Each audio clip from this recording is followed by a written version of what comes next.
अब हम लोग बात करेंगे प्राइस टू सेल्स रेशो। इसी वीडियो में हम प्राइस टू कैश फ्लो को भी कवर करेंगे, पर अभी हम बात करें प्राइस टू सेल्स रेशो। याद है हम लोग कंपेयर करते थे कि यार प्राइस को ऊपर रखो, अर्निंग्स को नीचे रखो और प्राइस टू अर्निंग रेशो निकाल लो और फिर उनको आपस में कंपेयर कर लो इंटर इंडस्ट्रीज या inside the industries, actually inside the industries, but compare कर लो, देखो पी रेशो कैसा दिखता है। जो सस्ता है उसको ले सकते हैं, जो महंगा है उसको बेच सकते हैं। But there is one more ratio, actually two more ratios, price to sales. Price to sales में हम प्राइस को डिवाइड करते हैं उसकी सेल्स से। 100 रुपए का पर शेयर प्राइस है, ठीक है, और हम जो सेल्स होती है उसको divide by number of shares कर लेते हैं। लेट्स से वो आती है 100 रुपए पर शेयर की सेल है, तो हम क्या करते हैं भाई, प्राइस टू सेल 1 का रेशो आ गया। 200 रुपए की सेल है, ऊपर प्राइस गई, नीचे सेल्स आई और रेशो आ गया 200 डिवाइडेड बाय 100 इज 0.5। तो प्राइस टू सेल्स। बट सवाल ये आता है कि प्राइस टू सेल्स की जरूरत क्या है? हम तो एज एन इन्वेस्टर, हमारा तो मकसद प्रॉफिट कमाना है। हमेशा ऐसा नहीं होता है, और ख़ास तौर पे पाकिस्तान से बाहर या तो फिर स्टार्टअप स्पेस के अंदर ये बहुत ज़्यादा होता है कि प्राइस टू सेल्स फोकस किया जाए। ऐसा क्यों होता है और पाकिस्तान में ऐसा क्यों नहीं होता है? पाकिस्तान में प्राइस टू सेल्स इतना ज़्यादा फॉलो क्यों नहीं किया जाता? और ऑनेस्टली स्पीकिंग मैं भी कोई बहुत ज़्यादा फॉलो नहीं करता हूँ, बट IPOs के अंदर आप बहुत देखेंगे कि ये कंपनी हम लिस्ट कराने लेके आए हैं, प्राइस टू सेल्स इतना है और जो एग्जिस्टिंग इंडस्ट्रीज उसका प्राइस टू सेल्स इतना है, वगैरह वगैरह वगैरह। इसमें हम कंपेयर करते हैं सेल्स को। और फिर मैं आपको ये भी बताऊंगा पाकिस्तान में फॉलो क्यों नहीं किया जाता और क्यों नहीं करना होता। बट अभी ये समझे कि लॉजिक क्या है। लॉजिक ये है कि भाई अभी आपका फोकस, इन कंपनीज का फोकस सेल को ग्रो करने के लिए अक्सर और बेशतर ये स्टार्टअप्स में इस्तेमाल होता है। क्यों? क्योंकि स्टार्टअप्स आते हैं इनकम्बेंट्स को बीट करने के। कुछ टाइम पहले याद है आपको, उबर एक कंपनी थी, लिस्ट हुई थी यूएस के अंदर, उबर, लिफ्ट। इंडिया के अंदर ओला थी, पाकिस्तान के अंदर करीम थी, मिडिल ईस्ट के अंदर भी करीम थी। तो मैं उबर की बात करता हूँ बिकॉज फाइनेंशियल्स उसके अवेलेबल होते हैं। बट कॉन्सेप्ट क्या है? कॉन्सेप्ट ये है कि भाईजान सेल्स को ज़्यादा से ज़्यादा तेज़ी से ग्रो किया जाए और प्रॉफिट की अभी फिक्र ना की जाए। क्योंकि एक बार जब मार्केट शेयर हमारा बड़ा हो जाएगा तो हम प्राइस बढ़ाएंगे, लोगों की हैबिट में आ जाएगा उबर यूज़ करना, एग्जाम्पल है करीम यूज़ करना, इन ड्राइव यूज़ करना। तो फिर टैक्सी ऑलरेडी आउट हो चुकी होगी बिजनेस से, या रिक्शा ऑलरेडी आउट हो चुका होगा बिजनेस से, और फिर हम प्राइस बढ़ा लेंगे। तो इन कंपनीज का फोकस होता है सेल्स की ग्रोथ के ऊपर, और जब कंपनीज का सेल्स की ग्रोथ के ऊपर फोकस होता है तो कोई तो ऐसा रेशो होना चाहिए जिसको कंपेयर किया जाए, ताकि प्राइस टू अर्निंग्स मल्टीपल पे अगर आप कंपेयर करने गए तो कभी आपको ऊपर समझ ही नहीं आएगा। आप बोलेंगे भाई इसकी तो कंपनी नुकसान है, इसकी तो बेच दो, ये तो होना ही नहीं चाहिए आपके पोर्टफोलियो के अंदर। बट आपको ये नजर नहीं आता कि ये अगर $1 अरब की आज सेल है और आगे जाके $10 अरब की सेल हो जाती है तो मार्जिन कितना बन सकता है। सो यूजुअली ये यूज होता है स्टार्टअप्स के अंदर या फास्ट ग्रोइंग कंपनीज के अंदर। हर जगह आपको प्राइस टू सेल्स इस्तेमाल नहीं करना है, आपको ये यूज करना है उन कंपनीज के अंदर जहां पे सेल्स ग्रोथ बहुत तेज है। तो पाकिस्तान की एग्जांपल्स देख के बताता हूँ डून भाई। उबर की एग्जांपल को कंटिन्यू करता हूँ। आपको पता है, पता नहीं कितने साल पहले उबर लिस्ट हुआ था, 7-8 साल पहले। लास्ट 2 क्वार्टर से प्रॉबेबली या 1 क्वार्टर से उबर हैज शोन नफा फॉर द फर्स्ट टाइम। और तब तक ये वैल्यू कैसे होता था, या फोरकास्टेड प्रॉफिट्स के ऊपर, जो कि इस रेशियो एनालिसिस के अंदर कवर नहीं हो सकता क्योंकि आप फोरकास्टेड रेशियो बना नहीं सकते। आप एग्जिस्टिंग रेशियो के ऊपर देखते हैं, और वो जो मल्टीप्लाई बाय 4 करने का मैंने आपको बताया था वो भी उस वक्त हो सकता है जब आज के क्वार्टर में नफा हो। बट सेल्स के साथ आप कंपेयर कर सकते हैं, यानी आप उबर को कंपेयर कर सकते हैं इन ड्राइव से, आप उबर को कंपेयर कर सकते हैं करीम से। अब ये पाकिस्तान में कैसे इस्तेमाल? पाकिस्तान में भी ये उसी वक्त आप इस्तेमाल करेंगे जब एक कंपनी की सेल्स कंसिस्टेंटली ग्रो हो रही हो। यानी कि सेल्स के अंदर ये नहीं हो सकता जैसे सीमेंट की और स्टील के अंदर होता है कि एक साल 40 मिलियन टन बेचा तो सेल आई 30 अरब रुपए की, अगले साल 30 मिलियन टन बेचा तो सेल आई 20 अरब रुपए की, उसके अगले टाइम 70 मिलियन टन बेचा तो सेल आई 100 अरब रुपए की। इसे प्राइस टू सेल्स इलॉजिकल। कौन सी कंपनीज में अप्लाई होता है? ये अप्लाई होता है Nestle, Unilever, usually food companies के अंदर।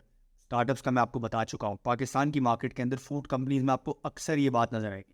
जब भी किसी एनालिस्ट की डिटेल रिपोर्ट पढ़ेंगे आप तो आपको ये जरूर मिलेगा कि देखो प्राइस टू अर्निंग मल्टीपल पे ये इतना है, लेकिन प्राइस टू सेल्स के ऊपर इतना है। मैं आपको पूरा लॉजिक दे चुका हूँ। प्राइस टू सेल्स आपको उसी वक्त फॉलो करना है, या वैल्यूएशन उसके ऊपर उसी वक्त लगानी है जब कंपनी की कंसिस्टेंट हो सेल्स। अरे सेल्स ग्रो ना कर रही हो, फ्लैटिश हो, आप फॉलो कर सकते हैं, बट ये ना हो रहा हो कि ऊपर नीचे, बिकॉज प्राइस टू सेल्स खराब हो जाए। कभी आपके पास 0.7 आ रहा होगा, कभी 0.3 आ रहा होगा, कभी 2 आ रहा होगा, आपको समझ ही नहीं आ रहा होगा आपके साथ क्या हो रहा है।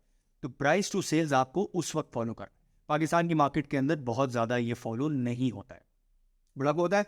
पाकिस्तान की मार्केट में सबसे ज़्यादा एनर्जी चेन के अंदर रेशो कौन सा फॉलो होता है? वो है प्राइस टू कैश फ्लो। अच्छा, अब अर्निंग्स वाले एग्जाम्पल में मैंने आपको क्या दिया था और हमारी असम्पशन क्या थी? भाईजान, मेपल लीफ की 10 रुपए की अर्निंग है, 30 रुपए का स्टॉक है या 40 रुपए का स्टॉक है, तो XYZ PE मल्टीपल उसका बनता है। मोटा मोटा हिसाब लगा लें तो 30 रुपए का स्टॉक है, 3 रुपए की अर्निंग है, तो भाई इसका PE मल्टीपल बनता है 3 का। या 30 रुपए का स्टॉक है और 10 रुपए की अर्निंग है, तो 3 पॉइंट समथिंग का PE मल्टीपल बनता है। अजम्पशन क्या है? अजम्पशन ये है कि ये कंपनी जितना नफा कमा रही है उतना ही कैश फ्लो कमा रही है। मतलब ये गिवन है कि मैं आपको बोलता हूं कि यार मेरी सैलरी फॉर एग्जांपल ₹1,00,000 महीने की है, तो कोई मुझसे ये नहीं पूछता है कि भाई कैश फ्लो कितना है, क्योंकि भाई सैलरी है तो कैश फ्लो है। मतलब सैलरी अगर ₹1,00,000 की है तो मुझे मेरी कंपनी ₹1,00,000 डिपॉजिट कराएगी, यही उम्मीद होती है ना। इसी तरह कंपनीज के अंदर भी उम्मीद ये होती है कि भाई अगर कंपनी ने ₹5 पर शेयर की अर्निंग कमाई है तो ₹5 पर शेयर का कैश फ्लो भी होगा। बट पाकिस्तान में एनर्जी चेन के अंदर ये मसला नहीं है। एग्जाम्पल देखें मैं आपको, OGDC ने लास्ट ईयर कोई ₹15.5 की अर्निंग कमाई। आपको पता है कैश फ्लो कितना कमाया? ₹11। यानी कि जितनी अर्निंग्स थी उससे कम कैश फ्लो था, एंड दिस वाज अराउंड 74-75%।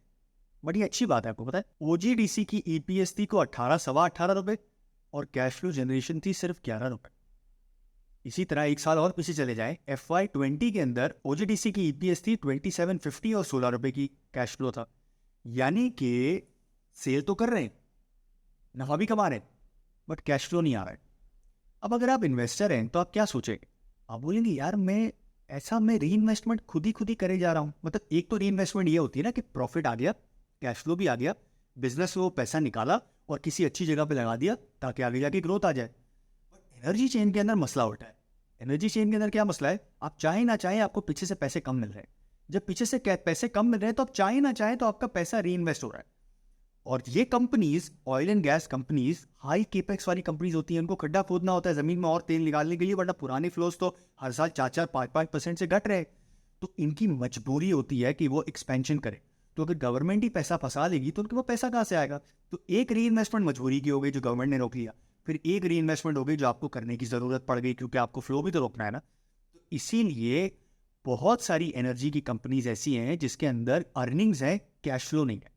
उन कंपनीज को देखने के लिए हम लोग कैश फ्लो पर शेयर निकालते हैं और कैश फ्लो PE भी निकालते हैं, मतलब प्राइस टू कैश फ्लो भी निकालते हैं। ठीक है, प्राइस टू कैश फ्लो कैसे निकलता है कि जो कैश फ्लो पर शेयर है उसको नीचे रखते हैं आप और प्राइस को ऊपर रखते हैं। अभी मैं हप्को की एग्जांपल देके आपको समझाता हूँ। हप्को ने FY21 में कोई 7 या 8 रुपए की अर्निंग कमाई।